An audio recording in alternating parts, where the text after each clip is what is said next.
Welcome to Overwatch, and welcome to something slightly different. Now, people were asking for me to do this, and so I'm going to do it, just because I like talking about these things. This is the short Dragons. It's an anime short all about Genji and Hanzo. Now, this one I like a little bit less than Alive, that's just for a number of reasons, but this is actually a very different short than Alive. So, first thing I'm going to do is sort of contextualize, right? So Alive was very clearly like an action sequence. And it was shot like an action sequence, like you'd see in a movie. It was all about sort of dynamic camera movement and sort of swinging around and doing cool stuff with that.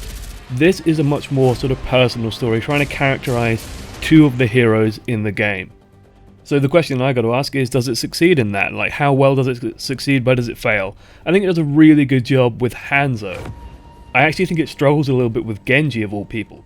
Now, the narration stuff is really cool, and I love Genji and Hanzo as a story. Like, I want to just mention something I mentioned on Twitter, which is if you watch I think it's the GameSpot series of interviews they did, they said that very early on, Hanzo and Genji were basically one character, right? They were just one character, and they tried to make it work where, like, Hanzo could use the sword and the bow, and sort of have all these Japanese themes going into it.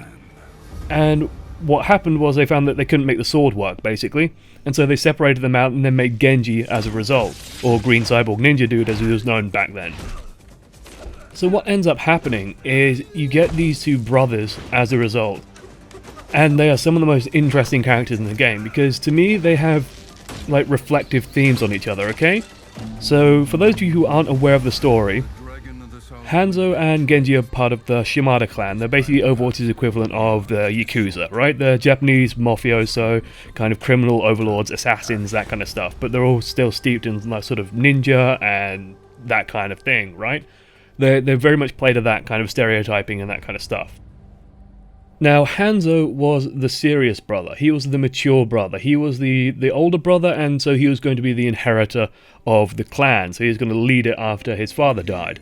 Genji was the younger brother, but Genji was still expected to act like a leader, like a responsible individual, but Genji wanted none of it. So while Hanzo was diligent and did everything that was asked of him and trained and did all this stuff, Genji kind of just paid it lip service and basically was a playboy, right? He used all that money and all that fame and all that sort of power to be a playboy. He liked the ladies, he liked messing around on Hanamura's arcades by, in-game dialogue and stuff. He was not serious in his duties. And what ended up happening was the Shimada sort of an elder council basically took Hanzo aside and said, Hanzo, buddy, pal, we gotta kind of deal with Genji because he's out of control. He's not reflecting on us well, he's not a responsible leader. If something, heaven forbid, should happen to you, then he's going to be the one who's leading the clan, but he's unfit for it. Now, if you want to lead the clan, you're going to have to do your duty here, and you're going to have to try and either convince Genji or get rid of him. And so Hanzo confronted Genji, and it went really badly. Genji wanted none of it. Hanzo killed him right here in the middle of the temple, right where that sort of cut goes into the wall scroll there, and you can see the blood stain of where Hanzo basically landed the killing blow, or what he thought was the killing blow. Little did Hanzo know that Genji's remains were basically scraped off the floor, and he was resuscitated by the work of one Dr. Angela Ziegler, and probably a team of cybernetics experts. Genji becomes part of Overwatch in secret, becomes sort of a half-man, half-machine, which with the themes of the game becomes a very conflicted character. He's not quite sure of his place in the world. With a hate towards Omnix especially, he feels like a constant outcast. He eventually ends up roaming the world, finding Zenyatta, so on, so on, so on, so on. You can look up the rest of Genji's story there. Hanzo, meanwhile, renounces the Shimada. He realizes after killing Genji that he just doesn't feel like what he did was worthwhile, that he lost his way somewhat, that he wasn't sure of his place in the world and how he fit into it. He started roaming the world looking to redeem himself, looking to find his honor once more. And the end result is, basically you have these two characters where Hanzo starts out very sure, very confident. He knows what his place is, he knows what he's going to do with his life, he knows where he is. Genji goes through this cycle of being unsure, uncertain. He's not quite positive of what he is, where he's going. He just sort of wants to enjoy himself, and then he gets cut down and he ends up even more unsure, but eventually he finds wisdom and clarity and purpose over time. Hanzo loses it, and so you get this interesting kind of dynamic where one started so confident and ends up so lost, and the other started so lost and ends up so sure and confident now.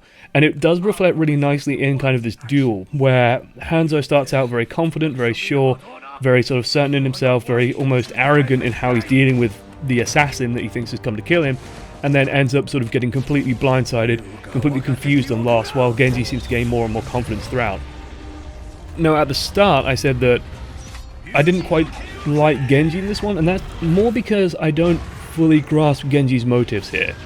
I know Hanzo's motives, so Hanzo apparently comes here every year, he shoots an Omnic dude. By the way, the people complaining that he shot the Omnic dude, like, they've clearly made a decision at some point not to show kills.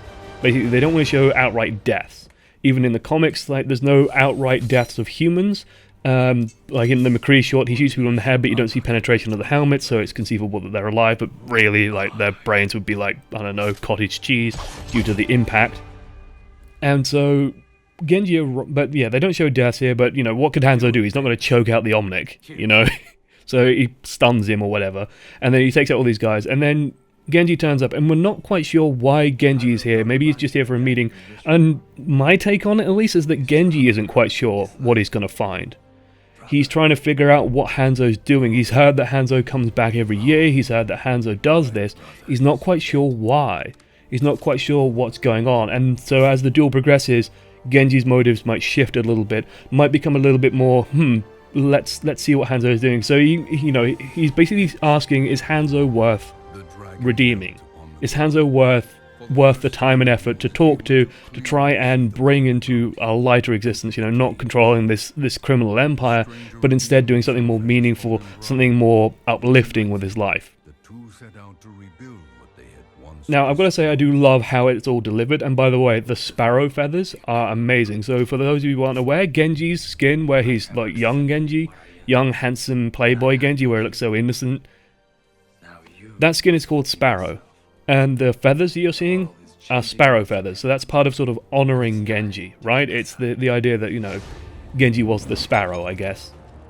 And so I think that's a really cool, nice little touch. But yeah, like, there's a lot of little nice things that go into this, by the way, and a lot of really cool things. Like using the in-game voice assets for the ultimates was a really cool touch as well. And just like the whole sort of fable narrative theme behind it was really cool. Oh, and before I forget, let me also address like the ending lines of, oh, Father, you know, the life isn't like the tales that Father told us. Life isn't like that. You're a fool for believing them. And so Genji comes back with that line of, maybe I'm a fool for thinking you'd be redeemed. It's such a good comeback. It's very clever because it's basically saying that we are like the fables. You know, we are from these fables. And me thinking that you can be redeemed is like one of those fables. So if you say that I'm a fool for doing it, then I should just kill you now, basically. Or that the fact that you can find honor is laughable then. You're the fool for thinking that. And he just completely inverts that phrase, and that's a really nice little crisp line that I thought was really clever, and just kudos for them for making that one. But why don't I like this as much as Alive? Well, first of all, like, Alive gets an instant bonus because it has my waifu for lifeu Widowmaker in it, so that's of course a massive advantage. Second, I think Alive had better cinematography, if I can use that word, and I will use that word. So what Alive did was had a lot of dynamic shots, had a lot of like camera panning and swinging around, and I still think the last sort of the kill in Alive was just a genius piece of camera work where you get to know where Mondata is, where you know where Tracer is, where you know where Widowmaker is. In a single swoop of the camera, you sort of know where all three of these players are in this little shot, and you kind of can guess what's going to happen because you've seen Tracer recoil to dodge bullets, so you know kind of what's about to go down and the inevitability of it, and it all builds into an amazing climax. This didn't really have so much fancy camera work in it. It did have some really cool touches, so I do like the curved arrows and things and the acrobatics. I do like the fact that Genji pulled him outside, and also, like, one thing I'll also mention as I start gushing is the fact that the shorts clearly take place in the map. So for those of you who aren't aware, I believe it's true. I can't go into the map right now because beta's down, or Overwatch is down actually. People have called me out on this because I say like beta's down. No, the game's about to release. I'm not going to be able to say beta soon. The game is not available right now. But in Hanamura, I do believe that the place where basically Genji slams Hanzo into the fencing, that's actually broken in game. Unfortunately, there isn't like a greasy face print on the bell where, you know, the guy slammed into it. Alas, you can't have everything. Maybe they'll put one in. I hope so. But yeah, there's none of that sort of amazing shifting camera work. There is some sort of cool dynamics to the fight, but it is still very bare bones, very simple compared to Tracer and Widowmaker, where, you know, they're dancing around all over the place and they're swinging the camera around. But this is more a tale of two brothers. reconciling. Stuff I absolutely really love, by the way, is things like Genji's hands. They are so well rendered, like for prosthetics, they look so good. In fact, Genji's whole body looks amazing. I have seen a few people ask, you know, if Genji can turn off the lights, why does he have the lights? I don't know, they look cool, that's the answer. It's a comic book universe, get used to comic book logic. It's like people asking, you know, are the dragons spiritual or magic? Or some kind of technology? You are never going to get a clear answer on that, ever, I believe. And I hope they never give one. I hope that they keep some of the mysticism sort of faint and in the background. You know, is this a legendary Shimada thing? Could they do this forever? Who knows? Also, by the way, to the smartasses out there asking, why didn't Genji dodge Hanzo's ultimate, lol? So first and foremost, this is not in-game, so the dragons could probably hunt down the target. Like, I imagine the dragons are Hanzo's, oh, things are getting real, let's just wreck this guy, and then suddenly you get some turn around on him. Second, Genji is there to sort of say, hey, bro, I'm back, I'm alive, and I found myself, and I know what I am now. You're lost, let me help you. And so by doing that and by sort of taking control of the dragons and turning them around, and notice he doesn't kill Hanzo with them, he just sort of shoves them through. He doesn't shove his own dragon in there to like put the kill blow in or whatever. It's all there to sort of reconcile the brothers, and it's there for the narrative's sake, not for the, oh, let's stick rigorously to game mechanics. And by the way, to you arseholes out there who are going to make smart-ass comments of, like, I was tempted almost to do what I would call like a post-modern piss take of this video, where I basically go, you know, insert joke here about how Hanzo's arrows hitboxes are so broad that they have to curve them in the cutscene to make it look realistic. Or, you know, just like the predictable jokes that, oh, this doesn't match up here, you know, like the people listing stuff that Reaper was doing, for example, that he can't do in-game. Yeah, okay, fine, we get it, that the game is not exactly the same as the cinematics, but it's pretty damn close. Like, I believe I already made the point that the maps, they've kept faithfully to the maps, which staggers me, absolutely staggers me, that the fact that they use the in-game map for this. By the way, I'll also comment that the van at the start of Hanamura, surely they would have fixed that. How long is that van going to be there? Jesus Christ. Get it together, Japan. And then there's one or two other really clever things in this. So, for example, the scene when they're out on the balcony and they use the basically, it's a very simple trick to do in editing, by the way, but it's a very clever one where they have Genji's voice come from one place. I know you tell yourself that your brother disobeyed the clan. And then Hanzo shoots it. And that you have to kill him to maintain order. That it was your duty. And then they have Genji's voice come from the other side of him. And it's basically saying, you know, oh, Genji's moving around, he's being a ninja, basically. He's being a cool cyborg ninja. Oh, and I'll also make the bloody comment that, like, I made the power of versatility, and I agonized over the transition from Propane Nightmares to Me. And if I had that goddamn shot of Genji powering up, that's going to be in so many clips now. In fact, all of these are sort of gold. And by the way, Blizzard, if you do watch this, please put these videos in high definition on your press site. I would love to download them in their full quality and use the stills from them and use clips from them in so many things. It would just be amazing as a creator to have access to this kind of stuff because they're beautiful pieces of work. But yeah, if I had that, that would be amazing. Like, I could do wondrous things with that. But yeah, ultimately, I will prefer Alive at the end of the day. I'm really looking forward to Soldier 76's, by the way. But this was still really solid. And I love the drama of it. I love the fact that it develops the characters. And I think I saw the video that a lot of people saw as well. There's several thousand, 100,000 views on it. Of, you know, someone, saying, the Blizzard shorts are predictable. And so, you know, Hanzo's going to sneak into the Shimada Castle and then he's going to fight Genji and then they're going to do something and Genji's going to run away or whatever. Or they're going to run away together. Now, he was right in a lot of points. But where he was wrong, so very, very, very wrong, was on the focus of the short and on the characterization of the people involved. He completely misplaced what Hanzo is, he completely misplaced what Genji is, he completely misplaced the whole purpose behind the short, which was the reconciliation of the brothers. The fact that Hanzo's very clearly lost, confused, he doesn't quite know what he's going to do anymore, he doesn't know where he is, where he fits into everything, while Genji's more sure of himself, more confident, he knows what he is, he's sort of completed himself, and now he's sort of reaching out and extending the olive branch to his brother and saying, just be prepared, things are changing, are you ready for them to change? Ultimately, going into this, I was on Team Hanzo. I like Hanzo more as a character. I like the While I do like both characters actually a lot, especially Genji in this universe is very interesting because he can sort of pull out a lot of the dynamics of it between, you know, man versus machine, and then he's sort of the harmonization of both of them, being lost and then being found, that kind of thing, becoming peaceful and centered with oneself. He's just a very sort of wise character even though he's very young. Hanzo just fascinates me, but I like villains, and Hanzo is like a villain on the path to redemption.